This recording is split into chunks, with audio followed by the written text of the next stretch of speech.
Salam əziz izləyicilər, mən FC Akademinin Azərbaycan dili və ədəbiyyat müəllimi Arifə Mahmudova. Bugün sizlərlə say mövzusuna nəzər salacağıq. Amma mövzumuza keçid almazdan öncə nəzərinizə çatdırmaq istəyirəm ki, yeni açılmış MİQ üzrə qruplarımızdan faydalanmaq istəyirsinizsə, o zaman rəy bölməsində qeyd eləyə bilərsiniz. Eyni zamanda nömrələrimizə zəng eləyə bilərsiniz, WhatsApp-dan yaza bilərsiniz və Instagramda bizimlə əlaqə saxlaya bilərsiniz. İndi isə baxaq saya. Say mövzusundan əsaslı hissələri sizinlə bölüşəcəm, hansı ki, sizə biraz çətinlik yaradacaq məqamları. Say mövzusu, sayları biz normal həyatımızda da danışarkən istifadə eləyirik, yaşımızı və yaxud da nəyinsə qədərini və s. Biz bilməliyik ki, necə ki, sifət mövzusunda kəmiyyət fərqi, məsələn, sifət deməyə də daha doğrusu fonetika bölməmizdə keyfiyyət bilirik də, fərqi var və kəmiyyət fərqi var. Keyfiyyət fərqi nədir? Kəmiyyət fərqi nədir? Kəmiyyət fonetikadan bildirdik ki, say deməkdir. Orada say deməkdir. Fonetikada kəmiyyət. Məsələn, əgər səs düşümü, səs artımı, bu tip versiyalar baş verirsə, deməli, sayımızda fərq varsa, kəmiyyət fərqi sayılırdı. İndi bu fonetikadaydı. Bəs say mövzusunda kəmiyyət fərqi yaratmaq nə deməkdir? İlk növbədə qeyd eləyək bunu. Kəmiyyət fərqi.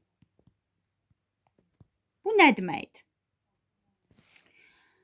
Bir sıra sözlər var ki, biz onu deyərkən dəqiq qədər başa düşmürük. Yenə də yadımızda saxlamalıyıq ki, kəmiyyət say deməkdir əslində.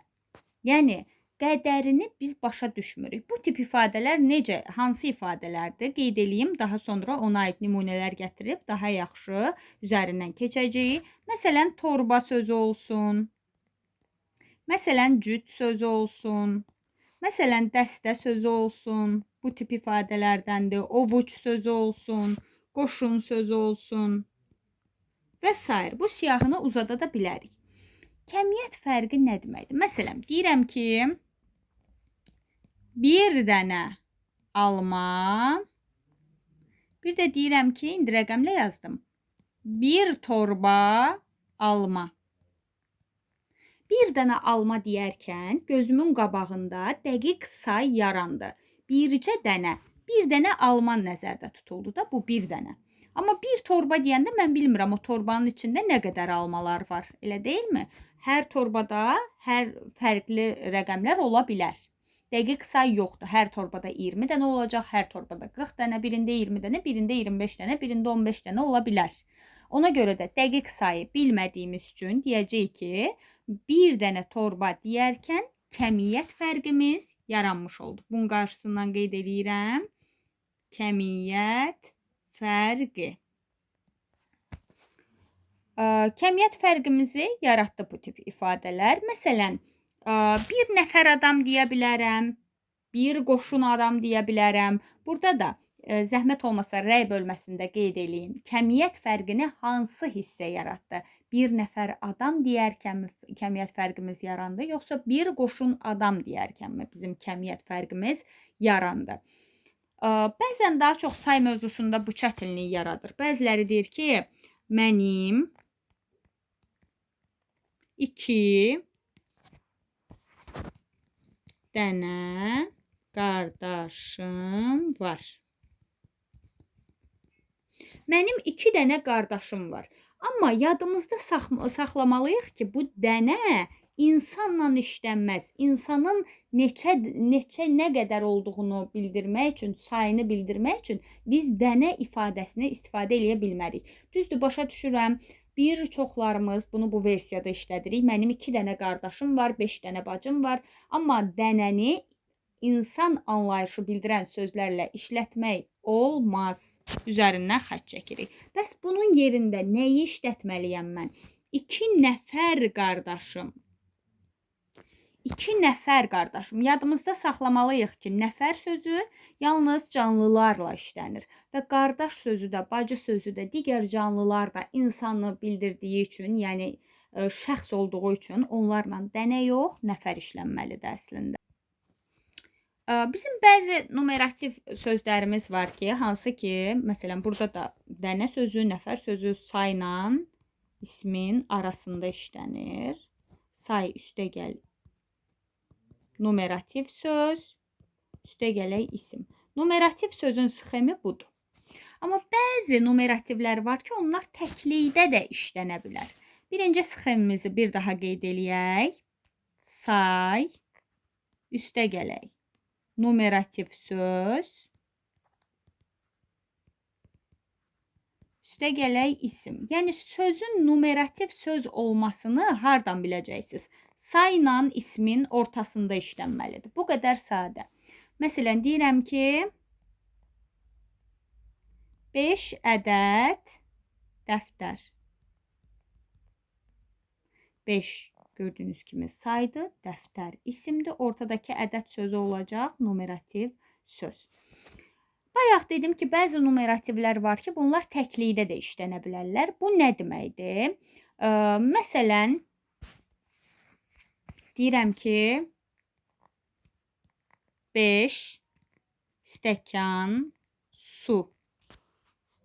5 stəkan su deyirəm, amma görürəm sayla ismin ortasında işlənib. Deməli, burada bərabər oldu bu numerativ sözə. Məsələn, bəs necə olar ki, numerativ kimi işlənmir bu? Məsələn, deyirəm ki, onun gözəl stəkanı var. Qeyd eləyək, onun gözəl stəkanı var. Burada isə gördüyünüz kimi nə sayla ismin ortasındadır, nə bir şey. Deməli, stəkan sözü burada təklikdə işlənən versiyadır və burada numerativ söz mövqeyində deyil artıq. Biz bilirik ki, sıra saylarımızın sualı sayın ümumi sualından fərqli versiyadadır. Amma bu bizi çaşdırmasın. Ümumi sayın sualları bilirik ki, neçə, nə qədər, neçənci bu tip suallardır. Amma sıra sayı yeganə sualdır ki, onun sintaktik sualı sifətlə ortaqdır. Yəni bunların hər ikisi hansı sualına cavab verə bilir. Hansı sualı bunların hər ikisində olur. Məsələn, sizlərə sual olunsa ki, saylardan biri hansı sualına cavab verir? O dəqiqə bu sualı görürsünüzsə, cavablarda sıra sayları axtaracaqsınız. Sıra saylarının bilirik ki, sadəsi heç vaxt olmur yeri gəlmişkən, quruluşca yalnız düzəltmə və mürəkkəb ola bilirlər. Nəyə görə sadəsi olmur? Çünki bunu yaradan leksik şəkilçi olur. İnci, inci, uncu, üncü leksik şəkilçisi vasitəsilə düzəlirlər. Leksik şəkilçi varsa, deməli o söz sadə deyil. Məsələn, deyirəm ki, birinci bir sözün köküdür, inci leksik şəkilçi. Bu düzəltmədir. Bir də deyirəm ki, 11-ci. Bu bəzən çaşdırır bəzilərini. Deyirlər ki, ay müəllimə, buna necə mürəkkəb deyə bilirsiniz? Axı bunda 2 dənə kök olsa belə leksik şəkilçi var. Fərqi yoxdur. Tərkibində leksik şəkilçi var deyə mən ona o dəqiqə düzəltmə deyə bilmərəm. 2 dənə kökü var, deməli mürəkkəbdir. Necə ki biz xoşbəxtlik sözünə, xoşbəxtlik. Bu sözümüz bilirik ki, ümumi olaraq isimdir. Amma tərkibində xoş və bəxt 2 dənə kök var. 2 dənə kök varsa, bu söz artıq mürəkkəb söz sayılacaq. Tərkibində leksik şəkilçi olsa belə. Burada da eynən elədir. 11-ci deyərkən tərkibində 2 dənə kök var deyə avtomatik olaraq mürəkkəb olacaq. 1-ci, 11-ci o dəqiqə siz hansı sualına cavab verən sıra sayı axtaracaqsınız. Yalnız hansı sualına cavab verən say sıra sayıdır. Yəni bunu dəqiq yadımızda saxlamalıyıq.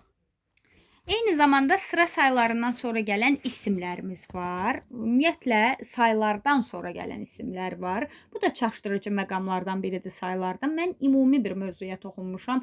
Ən əsaslı məqamları, detalları sizə izah eləyirəm. Qeyd eləyək. Saylardan sonra gələn isimlər. Saylardan sonra gələn isimlər hansı versiyada olur?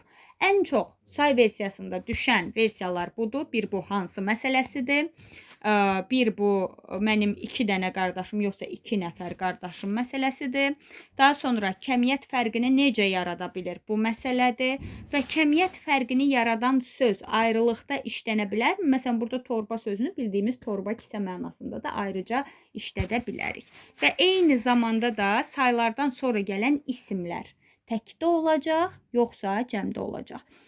Biz bilirik ki, müəyyən miqdar saylarından sonra gələn isimlər, yəni fərqi yoxdur, hətta cümlənin xəbəri belə mütləq təkdə olmalıdır. Qeyd eləyək bu hissəni. Müəyyən miqdar sayı nə deməkdir? Yəni sayın dəqiq bilirik də nə qədərdir. Müəyyən miqdar saylarından sonra gələn isimlər. Qeyd eləyirəm ki, tək.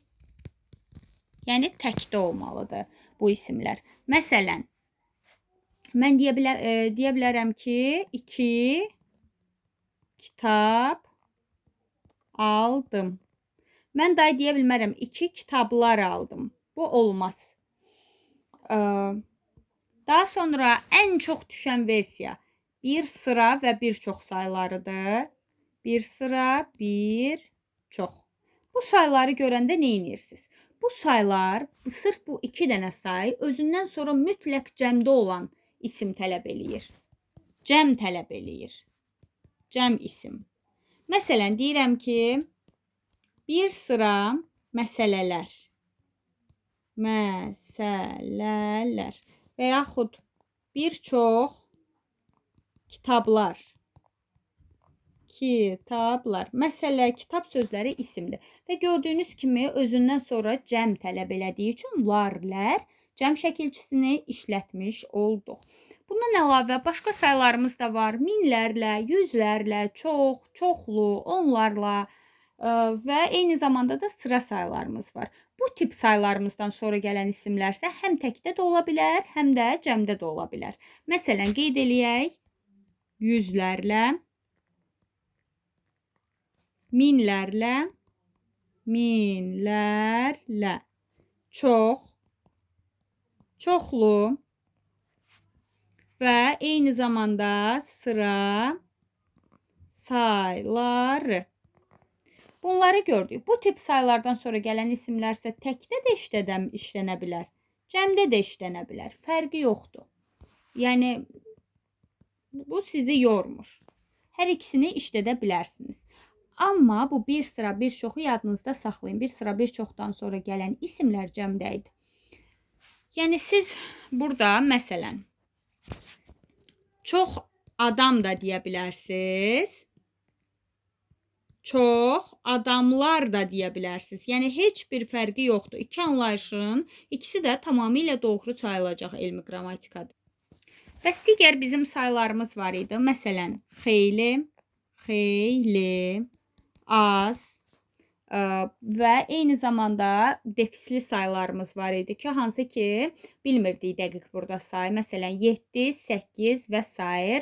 Eyni zamanda kəsir saylarımız var. Kəsir sayları. Bu arada yadınızda qalsın ki, kəsir sayları yeganə saydır ki, yaranmasında yerlik hal şəkilçisi dadə iştirak eləyir. 5-də 1, 2-də 1, 7-də 4 və s. Bunlardan sonra gələn isimlərsə defisli saylarda yazıram. Yadınızda qalsın. Defisli saylar. Bunlardan sonra gələn isimlərsə mütləq tək olmalıdır. Tək isim. Məsələn, deyirəm ki, xeyli qonaq.